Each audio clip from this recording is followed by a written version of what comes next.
The issue has been here for a while, and that is the erosion and the changes to some of our communities, because we no longer have the formation of ice in the fall, and that makes some of our communities vulnerable to fall storms, vulnerable to flooding, and pretty heavy erosion. Late October, we usually get the slushy ice that save our community from erosion, because the slushy ice is so heavy, it slows down the waves. For the past few years, there's nothing. That's why we have erosion in our community. We have one community, Kivalina, that really needs to relocate. Kivalina is getting narrow, real narrow. You gotta move someplace.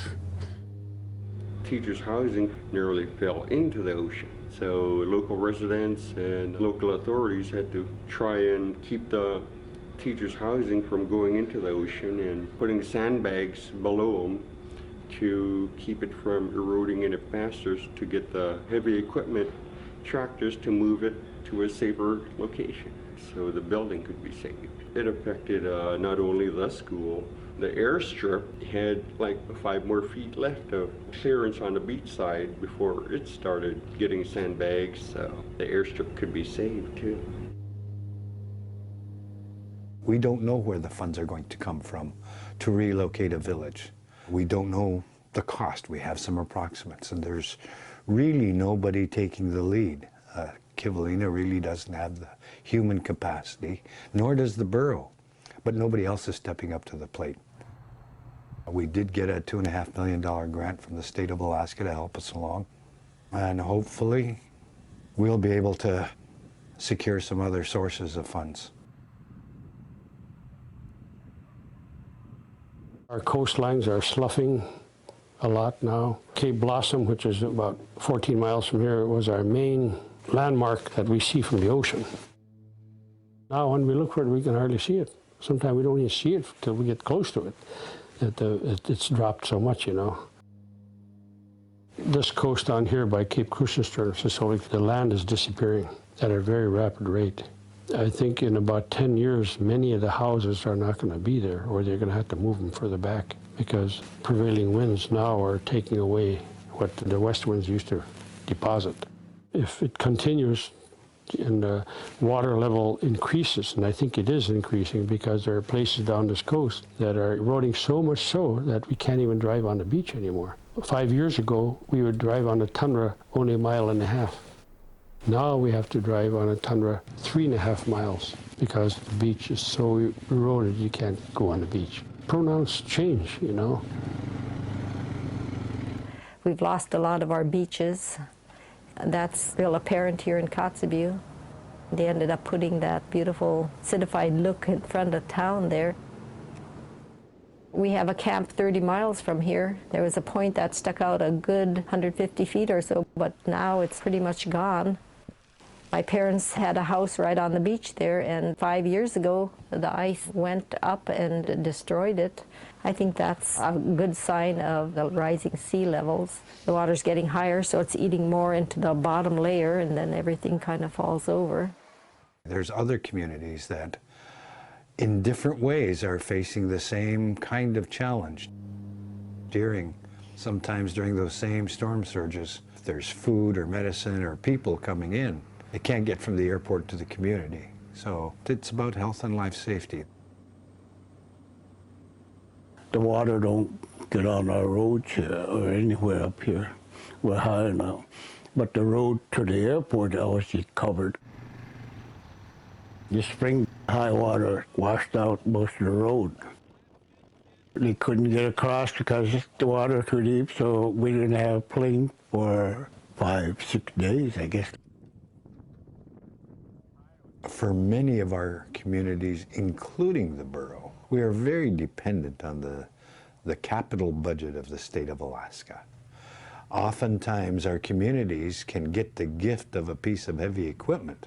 We were able to get some funds to do some regional heavy equipment maintenance and repair. That's how we got that crane we used that to put the blocks in for the seawall. We had 18 people, all local help working on that. That area where it is used to be very vulnerable to washing away.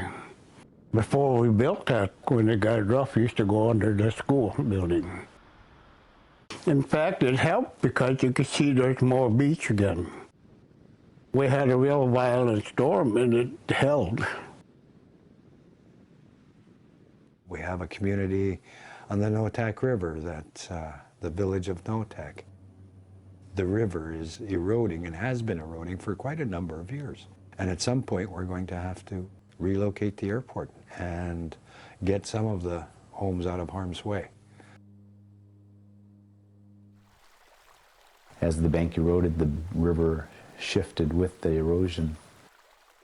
You can see the ice pockets that are actually dripping. Once those ice pockets have melted, then everything else just falls in. The erosion has actually eaten into the access road to the gravel pit, so we're not able to safely travel along that access road anymore. So as projects in the village develop, we won't have access to our gravel source anymore. And that's a key factor in determining whether or not we do have work in town or not, because you got to build gravel pads for most projects. Along the banks where it's getting eaten away, it used to be a lot closer toward the grassy area over there when I was a lot younger. Our river is getting wide, but it's also getting shallow. I think that's occurring a little bit of all over in our region. So you have to know the main channel of our river, otherwise you will hit a sandbar. And these sandbars are just about in every bend. Even the barges that come up this way, I always have a guide from Buckland right here. It's getting shallower upriver. The barges don't even make it now. They just go as far as Cayenne and that's it. They don't reach upriver. For the past 27 years or so, I see an increase in erosion. There's chunks 20 feet in the river because they fell off. You boat around right now, you could see exposed permafrost, something you didn't see a long time ago. It was all covered with vegetation. Now the willows are falling into the river, the trees are falling into the river. There's so much erosion because of strong storms. We had a hurricane that went through 2 years ago. The wind blew 100 miles an hour, out here, and it's getting more common.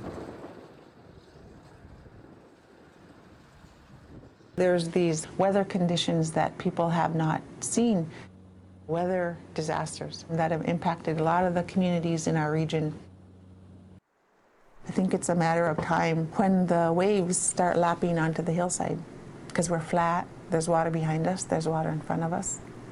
And it's just a matter of preparing, not just Kotzebue, but the communities for strategies to get to higher ground, making sure there's safe places for people to evacuate to. I think the weather reporting is decent, but I think that at the local level there needs to be more planning. So when there are disasters, people know what to do. We are prepared. Every community has an evacuation plan. Make sure people know where to go, what to do, make sure people are accounted for.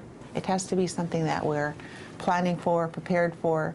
We have the equipment for, the communication system for, so everybody is prepared.